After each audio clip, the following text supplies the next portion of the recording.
After every single Islamist terror attack, we're subjected to the same BS by the media and the regressive left. This is just a tiny minority of radical extremists. This has nothing to do with Islam. There's no such thing as moderate Islam. Islam is a violent, intolerant religion which, in its current form, has no place whatsoever in liberal Western democracies. Note how soccer fans in England impeccably observed a minute's silence in honour of the victims of the Paris massacre.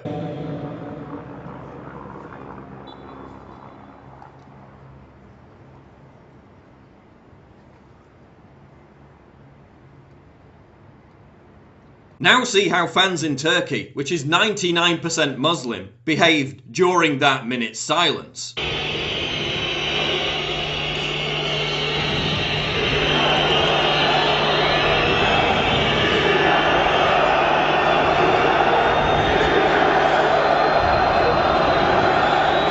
Same thing in Azerbaijan, which is 95% Muslim.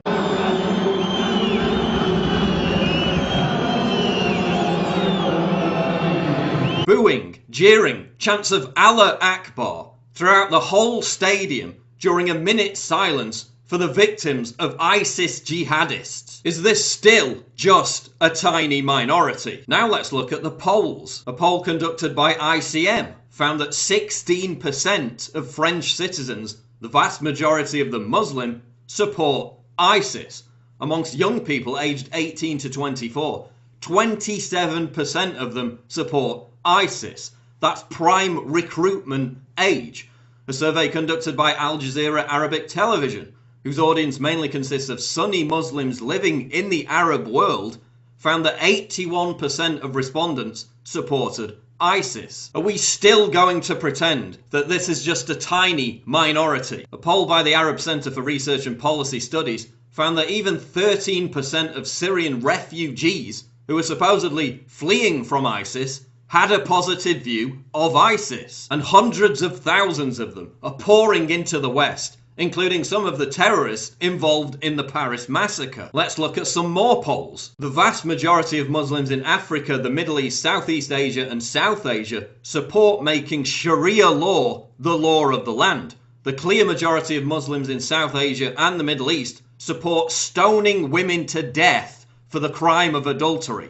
Similar numbers support the death penalty for people who abandon the Muslim faith. A clear majority of Muslims support these violent and intolerant beliefs. How in any way is that moderate? Even in America, nearly a quarter of Muslims believe that violence is a legitimate response against those who offend Islam or portray the Prophet Muhammad. Is that a tiny minority of radicals? A BBC survey found that over a quarter of British Muslims had sympathy for the Charlie Hebdo jihadists. There are twice as many British Muslims fighting for ISIS than there are fighting for the British Army. And where are the voices of moderate Islam?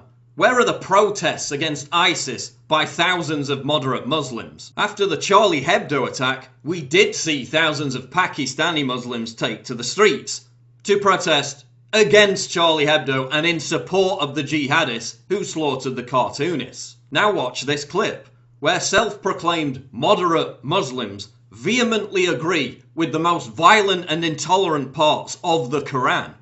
Everyone in the room, how many of you are normal Muslims? You're not extremists, you're not radical, just normal Sunni Muslims. Please raise your hands. Everybody, mashallah, subhanallah. Okay, take down your hands again. How many of you agree that men and women should sit separate? Please raise your hands. Everyone agree. Everyone agree. Brothers and sisters. Subhanallah. So it's not just these radical sheikhs then. Allahu Akbar. Next question.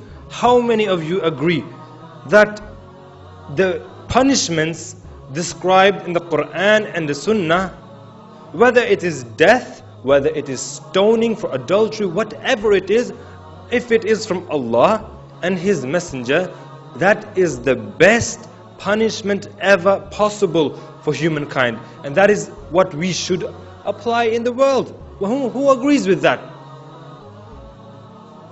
Allahu Akbar. Stoning women for adultery, executing rape victims, homophobia, segregation, all beliefs held by people who describe themselves as moderate Muslims. And of course, not every Muslim is going to strap on an AK-47 and gun down innocent people.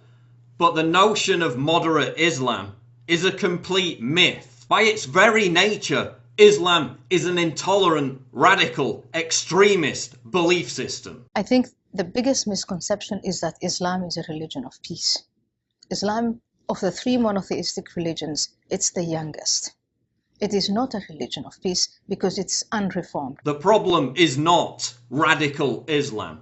The problem is just Islam. And while feminists whine about a college rape culture that doesn't exist, we're importing a real rape culture into the West via the migrant wave. Every single week I cover stories about migrants raping women and children in European countries and getting away with lenient sentences. Look at countries like Sweden, whose rape cases have soared 1,400% since they opened the doors to mass immigration. We have Muslim gang rape scandals in the UK on a routine basis, with authorities covering them up for fear of being labelled politically incorrect. Rotherham, Oxford, Manchester, Rochdale, the list goes on and on. The most common name for a gang rapist in the UK is Mohammed. The majority of child rape and gang molestation convictions are handed out to Muslims. This isn't the aberrant behaviour of a tiny minority. This is the culture of Islam.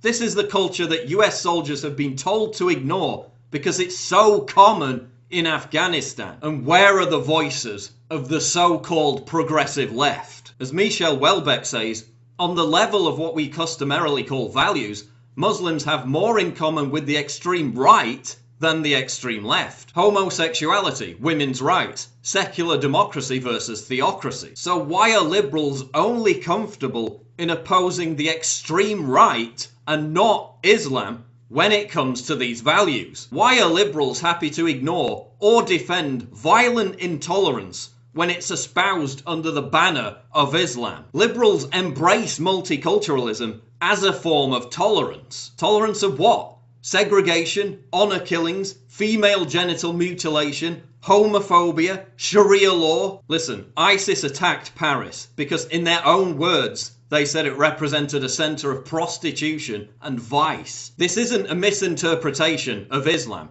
It's a directive taken straight from the Quran. Quote, "The penalty for those who strive upon earth to cause corruption is that they be killed or crucified." That's directly from the Quran. That motive isn't derived from radical Islam or a misinterpretation of the Quran. It's derived from Islam itself, directly from the same book read, preached and practiced by 1.5 billion Muslims. Until we acknowledge that Islam is a retrograde 7th century religion, which, like Christianity in the 1500s, needs a massive reformation if it's to be compatible with Western liberal democracies, the toxic ideology that drives ISIS will never be defeated. There's nothing you can do or any other non-Muslim can do to tweak the theology.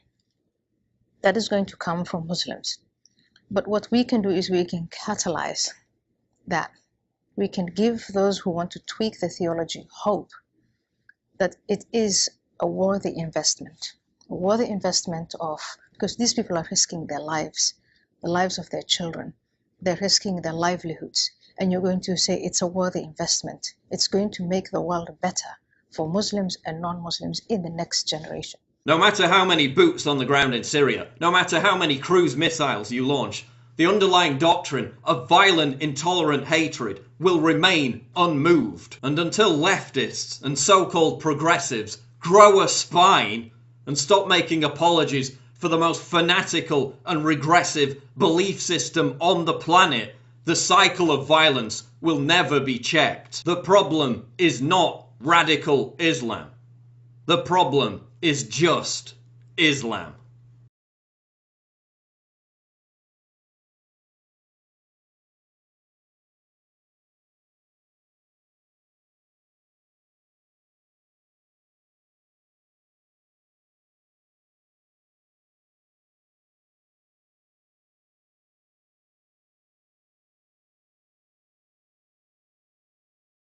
Though, Islam is not our adversary.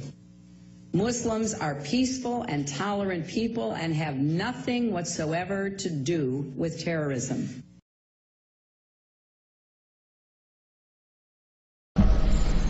Assalamu alaikum.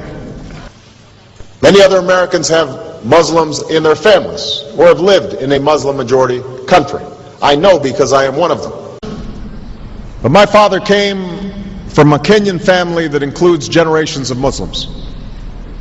As a boy, I spent several years in Indonesia and heard the call of the azan at the break of dawn. I have known Islam on 3 continents before coming to the region where it was first revealed. That experience guides my conviction. You're absolutely right that John McCain has not talked about my Muslim faith. The enduring faith of over 1 billion people is so much bigger than the narrow hatred of a few. In the United States, rules on charitable giving have made it harder for Muslims to fulfill their religious obligation. That's why I'm committed to working with American Muslims to ensure that they can fulfill zakat. It is important for Western countries to avoid impeding Muslim citizens from practicing religion as they see fit.